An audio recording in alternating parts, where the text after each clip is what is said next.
There are many elements to consider around the consumption of cannabis, from dosing to intervals to percentages and profiles. But then there are some who are simply epicurious.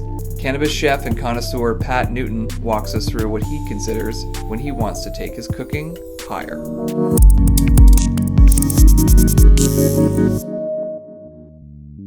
What does the life of a cannabis chef and connoisseur look like?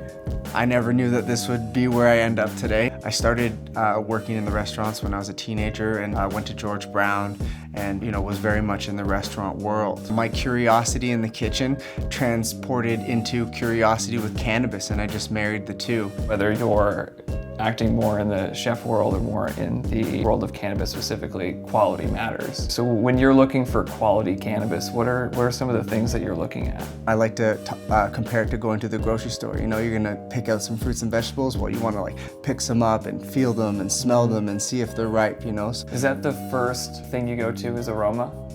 Yeah, I think so. I go pure sensual on it, you know what I mean? I want the senses. I just think if it's appetizing in terms of the way it smells and the way it looks, especially let's say you roll a joint and you dry hit it and the flavor on your tongue, that's already gonna prime you for a better experience. What is a dry pull? What does that mean? Basically a dry pull is when you pre-lighting, you just draw on the joint, and it just allows for the terps and to basically just coat your tongue, and you taste the raw bud and you taste the terpene profile of that bud, and I think that's part of the evaluation and assessing the strain and the quality of the cannabis. Do we want to get some out? Should we pull some out here Yeah. and just look at this? What do we have here and here? Yeah, okay, so here and here are both the same sort of kind of cannabis. It's homegrown, outdoor, up north. It's two different strains. One is a Blue Dream and one is a Pineapple Chunk. These are more of the bigger buds and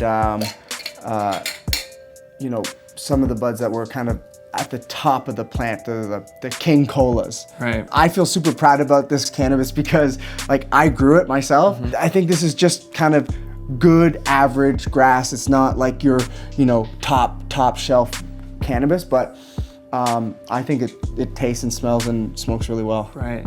So would you use this for cooking? Yeah, I pretty much predominantly use this all for cooking. Yeah. And I grew both of these strains because of their CBD and THC profiles. One's a little bit more dominant in the CBD.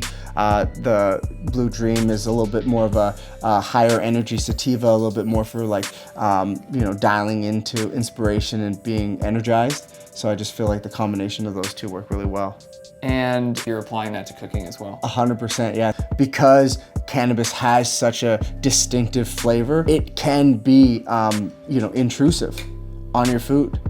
So being mindful of, okay, this has more of a citrus or more of a lavender style terpene profile. It's okay, well, it's gonna pair a little bit better with something that has vanilla, maybe some ice cream or something like that, right? Yeah, I think you need to be very mindful of that when you're cooking. I believe cannabinoids are also fat soluble, and you're infusing them into fat mediums. Yes, They attach themselves really well to those chains. Something like coconut oil or MCT oil that has 60 to 80% fat content. So there's so much more fat that compared to butter, for example, that the cannabinoids can attach themselves. So that's a really potent and very concentrated, right? So it's a little more bang for your buck. You're gonna extract more milligrams and it's gonna be more effective. With vaporizing flower, with smoking, it's a fairly immediate feedback system. But as you get into things like cooking, I'd imagine maybe the considerations are different.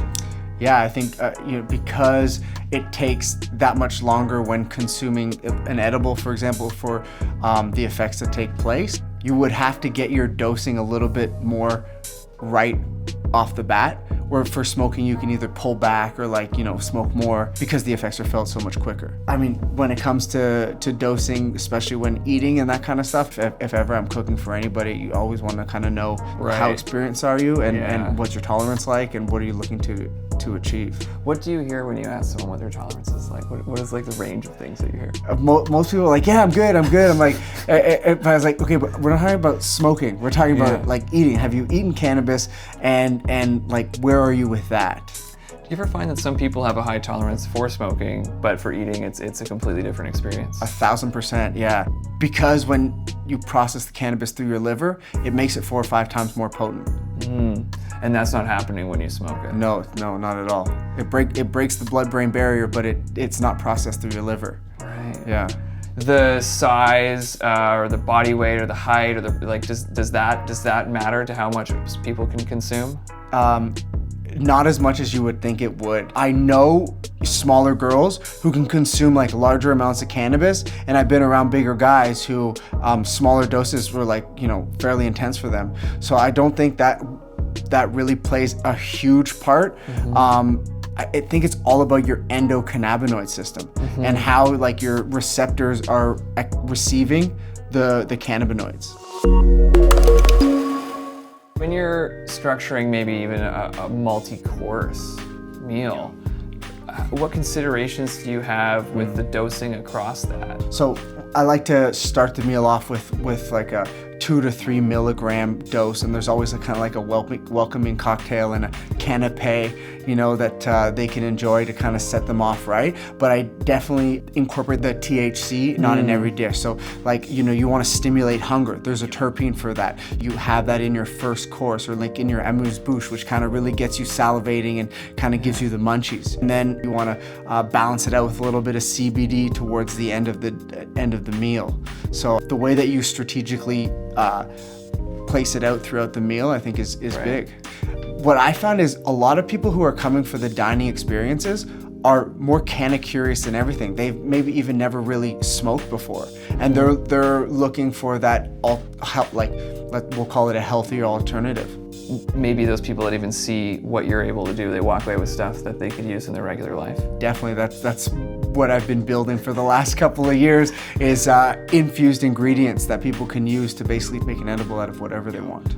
Right. Yeah. Giving the people the power to be able to dose that way. Yeah, I think that's great, especially when you're using mediums like salt, pepper, anything that's on a milligram or a milliliter per milligram. I think that makes it super simple.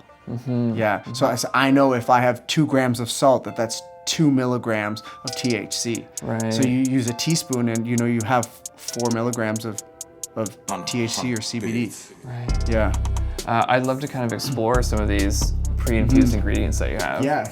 I brought you a little gift bag. A little token. Should I peek? Yeah, you can totally peek.